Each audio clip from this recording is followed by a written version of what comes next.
On the top of an EOS DSLR camera, you'll find a dial known as the mode dial. This is actually split into 3 sections: full auto, basic zone, and the creative zone. I'll talk about the creative zone later in a Get Creative tutorial, but for now, let's take a look at full auto and then explore the basic zone.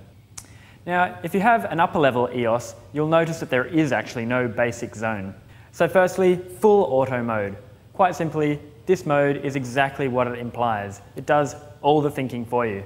It allows you to take the camera out of the box and just start shooting higher quality shots than any compact camera could.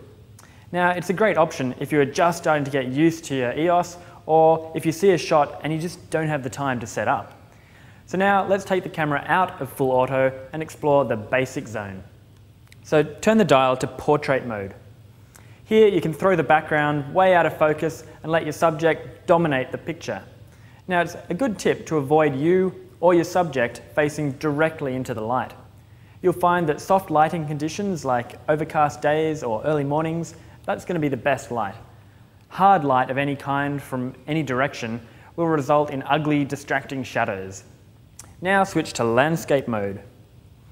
This mode increases the depth of field, so more of the scene will appear in sharper focus. Now, just as a note, your built-in flash will be disabled in this mode. Turn the dial once again to close-up mode. Now, this mode is actually a lot of fun and a great challenge. Try to find something good and stable to rest on, as camera shake can really change what's in focus. Faces, flowers, insects, you name it, you can get close to it, and it does have really interesting results. Now onto sports mode. And you don't have to be shooting sport to use this mode. It's good for any form of movement, helping freeze the motion in the subject with a really fast shutter speed.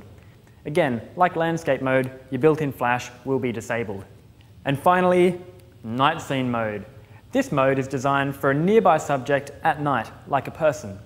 You can also use it indoors for backlit shots when the light is behind your subject, and it's really good then for kind of obtaining a natural exposure in the background. Now, as with most things in photography, the best way to learn is by doing. So switch your EOS to any one of these modes and start shooting. The more shots you take, the more you'll learn.